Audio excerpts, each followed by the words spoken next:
Okay, right. Good afternoon, everybody. Thanks, Johan. Thanks, Max.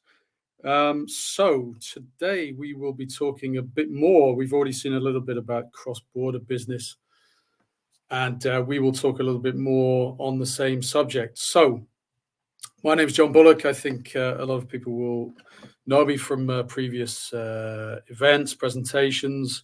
So representing Indicator within the Autorola group. So Indicator, what do we do? So we're providing used vehicle data and analytics across all of Europe. So you can see on my map here, my favorite job is coloring my map in.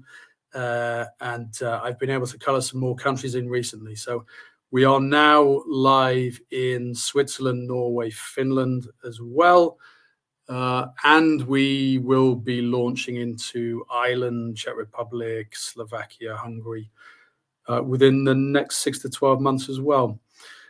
So Indicator, we are providing all manner of data around used vehicles.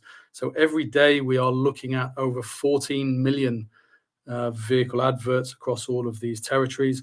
And we use this data to provide the best live used valuations, forecast valuations, but also all kinds of analytics and reporting around the used vehicle market, and basically how to help our customers maximize their profits. And again, we saw the same from Max. I think the aim really within data provision is not just to provide data, but we help our customers to make the best decisions, but also to implement those decisions.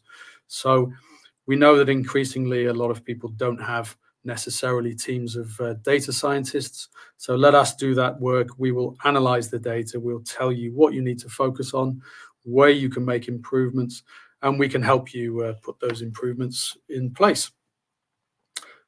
We are, of course, very fortunate within Indicator. So I have my Indicator hat on today.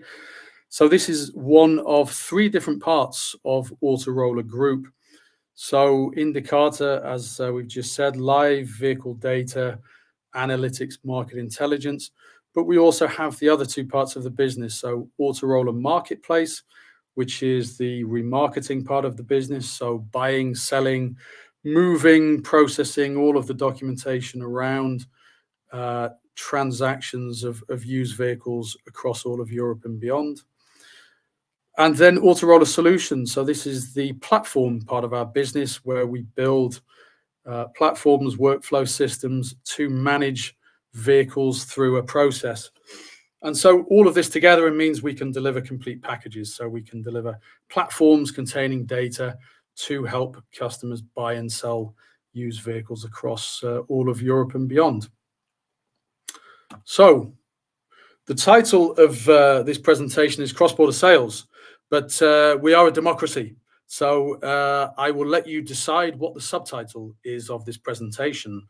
And you can either choose option A, which is cross-border sales, the huge threat that will destroy my business, or you can choose option B, which is cross-border sales, the huge opportunity that will transform my business.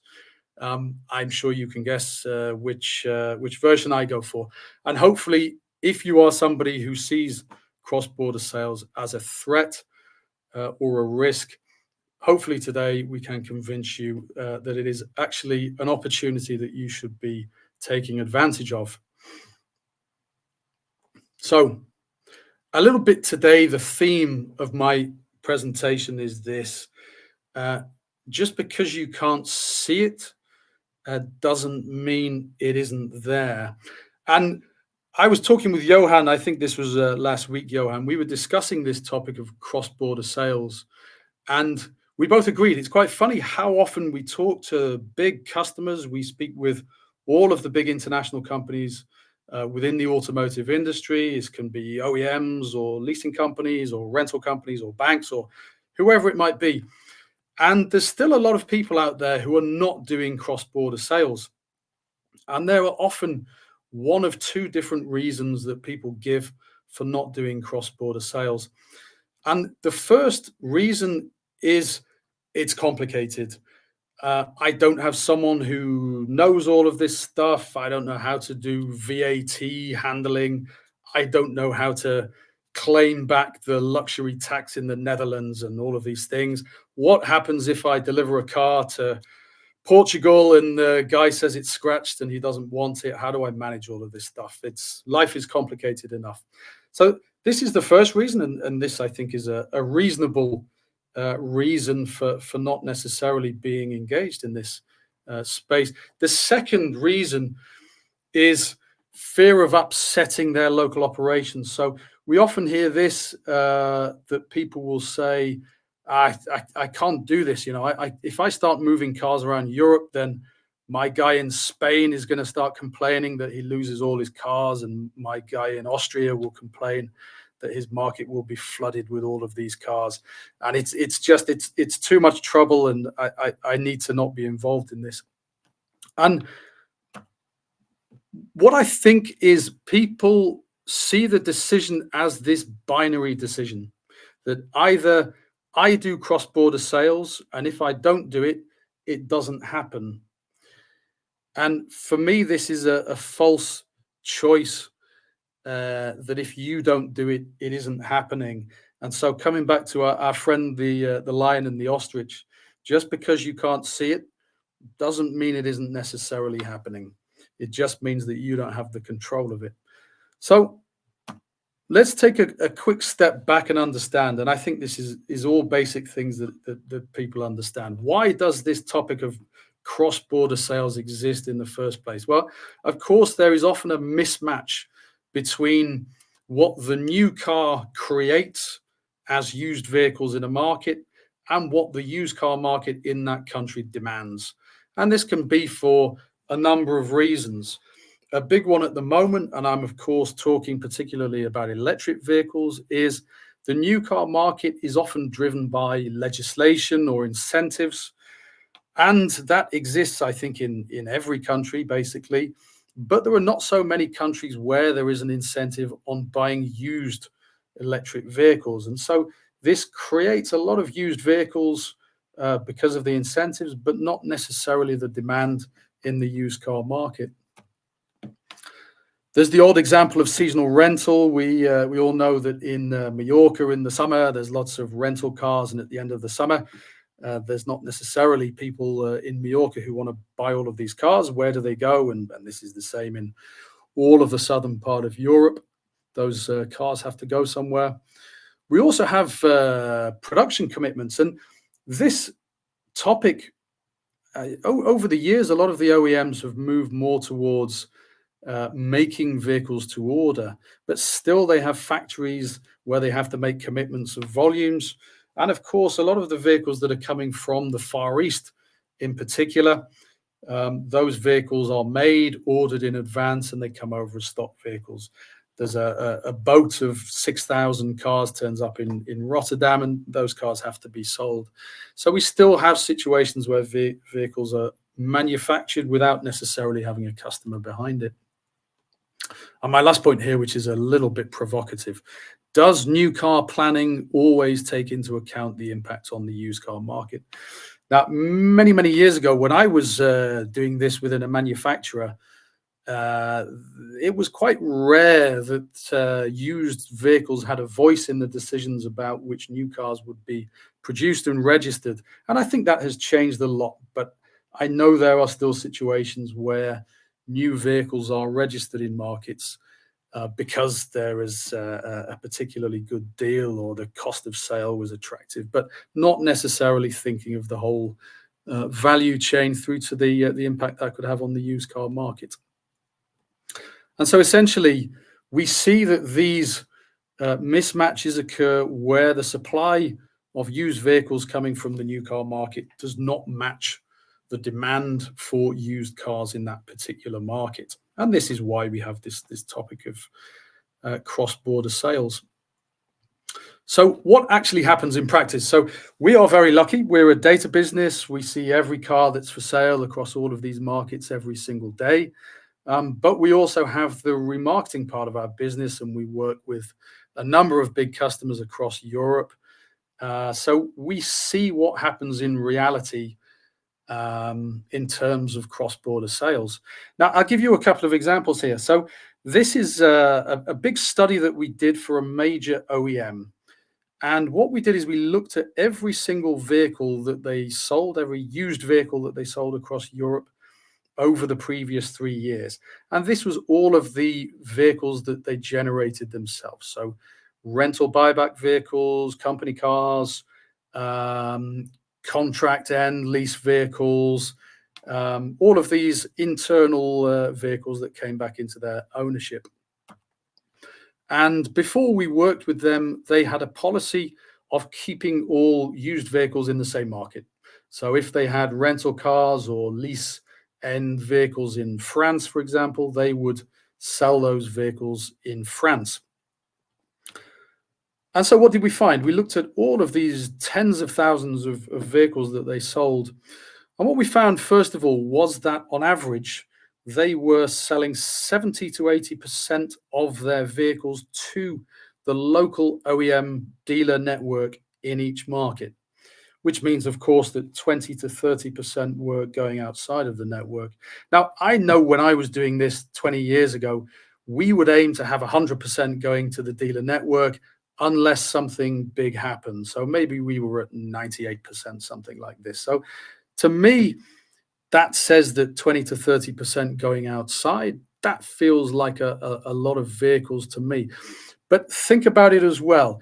If the OEM's own dealers cannot sell their brand vehicles in the local market, but somebody outside of their network thinks they can sell them, it probably means that they're not going to sell them in that market, because it's unlikely they can do a better job than the dealer with the badge above the door. So of those 20 to 30%, it's likely that most of those are being sold overseas. So what we then did is we looked at all of those vehicles that went to independent buyers, and we worked out that the profit that was available on those vehicles by picking them up in one market and selling them into a different market was up to 6,000 euros. It's huge. So straight away, you can see 20 to 30% of these cars that are coming back, the OEM is losing an opportunity of up to 6,000 euros. So huge amounts of money. But of course, if the local dealers are buying those cars, some of these guys are quite clever. And if they know that they can sell those for 6,000 euros more in a different market, maybe they're not necessarily selling them to a customer in their market. Maybe they are selling the vehicles cross-border as well. So when you take all of this into account, by keeping the vehicles in that same market, what is that OEM actually achieving? Well, they're forcing vehicles into a market. So go back to these examples of mismatches in supply and demand. They're pushing these vehicles into a used car market, which does not have the demand for those vehicles. So, of course, what does that do? It pushes the prices down in that market. This, of course, damages residual values. And if the local network is not able to absorb those vehicles, more of these will go outside. And of course, if they're going outside, in many cases, it's an external company that will buy these cars, sell them into a different market. And maybe they're not as concerned about the impact on residual values. So you see situations where they will buy 100 cars and sell them all at the same time in a market. So these vehicles have already pushed the prices down in the home market, and now they go into another market and push the prices down in that market as well. So by keeping the vehicles in one market, what you find is that you lose the control. You don't have the control of which vehicles are going where, at what time, in what volumes, at what price. And of course, you are losing the profitability that exists in those vehicles. So how can you take control? So what we do when we work with major customers across Europe is we provide a couple of services. The first stage of this is understanding what the scale of the opportunity is. So, of course, because of what we're doing in Indicator, we are looking at all of the vehicles for sale, over 14 million vehicles every single day. So we know what the price of a vehicle is in every market across Europe. So we can see where you can get higher prices. But of course, it isn't that simple, is it? If I have a car in France and the price is 500 euros higher in Germany, it's not as easy because I have to get the car there and there are some costs involved. So we look a lot further than just looking at what the visual price is. We look at the supply and demand in each market. If the price is a little bit higher in one market, but actually the market is saturated with stock and the demand is low, then we know it doesn't make sense to move the car there because the price will come down. We know that certain markets are bigger and smaller. If the price is higher in Luxembourg, but I have 500 of this particular car, the chances are that it's not a good idea to sell 500 of these in Luxembourg. So we look at the size of each market and the capacity they have to absorb more stock without impacting on the price. We look at things such as taxes. There are big differences in taxes between the markets. Transportation costs is one of the most obvious. If you have a car in Spain and there is a higher price in Finland, I can tell you it's not free to take the car from Spain to Finland. So we factor in all of the costs of transporting vehicles between markets. We know that in different markets, imported vehicles are sometimes perceived as less attractive. So we make adjustments to cover that. And of course, it's complex. I talked at the start, a lot of people are scared of this process because they don't know how to do it. How do I manage VAT? How do I claim the tax back? How do I deregister a vehicle? Do I need to do a technical inspection? All of these things, we have experts that do this every single day. So we know how long it takes to manage this process and how to do it. And we factor all of these elements in. And we produce what we call the European target price. And so what this is the highest price that we think could be realistically achieved, taking into account cost of transport, all of these other elements. And this gives us one number that says, if you sell this car internationally, what's the highest price we think you could achieve? And of course, that gives you the ability to say, well, what is the local price? If the local price is 10,000, and the European target price is 11,000, that means that you have an opportunity to make €1,000 profit, even after taking into account the cost of transport and all these other elements. So I talked a little bit before about a study we did with an OEM, and something that we do very often with our major customers across Europe is we do this exercise of quantifying what the opportunity is, because I think that's really the first stage of this, is saying, does this make sense? Is this somewhere where I can make money or not? And so we will quite often take a whole fleet of a customer and we will run it through our system, and we will tell them what the local price of every vehicle is, and we will tell them what the European target price is of every vehicle. And this tells them which vehicles they have an opportunity and how much that opportunity is. And what we find, and this is quite consistent, is that somewhere between 30 and 40% of vehicles have a cross-border opportunity. So taking into account the cost of transport, the attractiveness, the supply demand, the capacity, all of these elements, adjusting for all of those, more than a third, typically, you will make more money by selling cross-border. So this is quite significant volumes. And what is the size of that opportunity? So if I base this on let's say a typical lease end of contract, volume brand, 3 to 5 year old fleet, on average, that's about €1,000 per vehicle, right? So just stop and think. And if any of you guys listening, you are fleet owners, you manage a fleet, just do the sums. A third of your fleet has an opportunity averaging €1,000. And to me, this is huge. And this is why I'm always talking on this subject, because we're in an industry where often people are under a lot of profit pressure. You hear people are renegotiating contracts to save €1 per vehicle on cleaning costs or inspection costs. This is €1,000 per vehicle. And if you're running a younger fleet, if it's a rental fleet, 6-12 months old, obviously that number is a lot higher.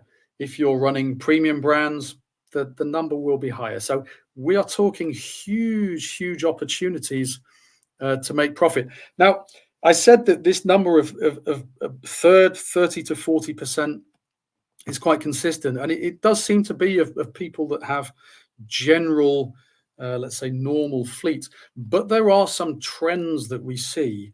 There are certain markets where we know that there are particularly high levels of export, and we know that there are certain types of vehicle. And this is definitely the case with electric vehicles, where there are definitely certain markets which are not buyer markets of electric vehicles, and certain markets where there is demand for electric vehicles. So as that proportion of electric vehicles goes up due to legislation, we think that this percentage of 30 to 40% will keep going up. If we just look at electric vehicles, it is way more than half of all electric vehicles typically will have an opportunity to export. Okay, so what do we do? I talked about us quantifying the opportunity. So typically we sit down with a customer, we look at their fleet, we will quantify, we will give you a value for all of your vehicles locally and export, which helps you to understand what that opportunity could be, which types of vehicles, which origins, etc. And then, of course, because we also have the remarketing part of our business and the platform part of our business, we can offer a fully managed service, or anywhere on the spectrum of different levels of management of this. So we can give customers full control of what is sold, where it's sold, when it's sold.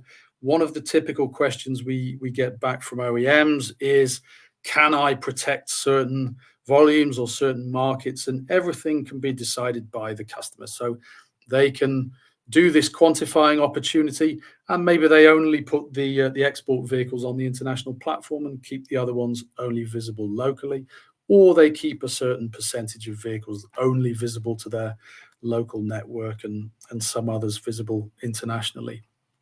We do everything in local language. We try to make sure the process of buying an imported vehicle is as close to buying a local vehicle as possible. So we translate everything. The whole process is the same. The customer sees one price, including transport. So it's the same as if they are bidding on a local vehicle. And we know that that increases the likelihood of people to bid, because they will bid more when the risk is lower.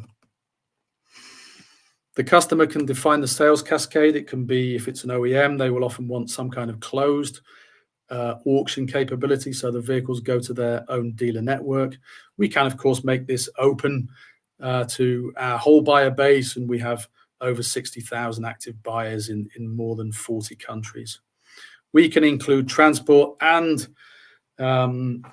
this fear of complexity part that people have. We have guys who do nothing but this. We have people who know how to reclaim luxury tax in Netherlands, Austria. We know how to do VAT reclaims in Spain and Italy and all these things. So the whole process we can manage end to end. So in summary, just because you can't see it, remember this, what I said for me is not really a correct decision. If I don't do it, nobody does it. The reality is, if you're not doing it, somebody else will be doing it. But if somebody else is doing it with your vehicles, they are controlling it and they are taking the profit. So, conclusion, quantify the opportunity. Like I said, if you're a fleet owner, if you're somebody who manages a fleet, do the sums in your own head. If 30 to 40% of your fleet has an opportunity of €1,000, maybe more, maybe less, depending on what it is. Do the sums, and it's a huge opportunity if you're not already doing this. Take control, own the process, make sure you are the people who decide which vehicles are going to which customers in which cadence. So you are protecting your values. And of course, keep the profits in your business.